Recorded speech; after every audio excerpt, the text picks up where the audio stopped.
Hey there, econ enthusiasts. Today we're diving into the thrilling world of money, specifically the US dollar. Back in the colonial days, things were chaotic in the money department.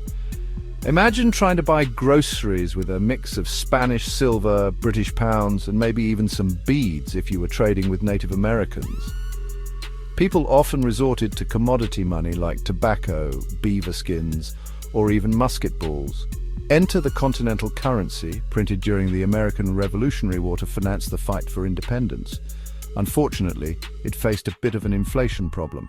The phrase, "not worth a continental," became all too real as the currency depreciated rapidly. The founding fathers knew they needed a stable and unified currency for their new nation to thrive. With the Revolution won, it was time for the newly independent United States to forge its own financial path. In 1792, the Coinage Act was passed, officially establishing the US dollar as the nation's currency.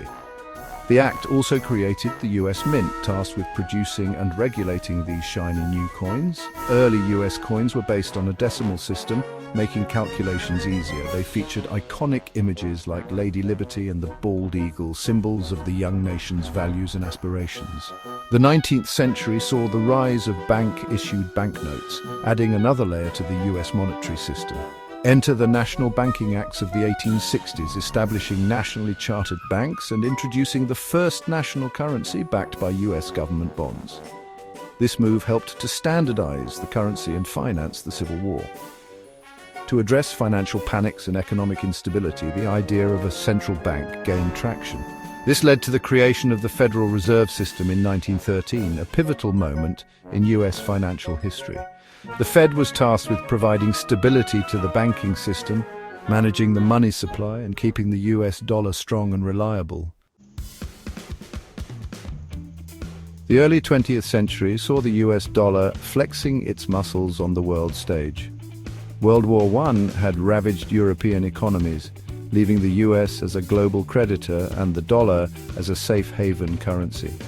Investors flocked to the stability of the greenback, further solidifying its international prominence.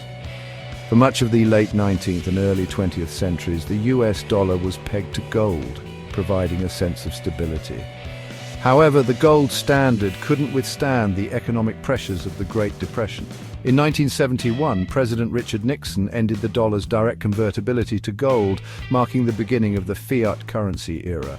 The 1970s also saw the rise of the petrodollar system, with oil-producing nations pricing oil in US dollars.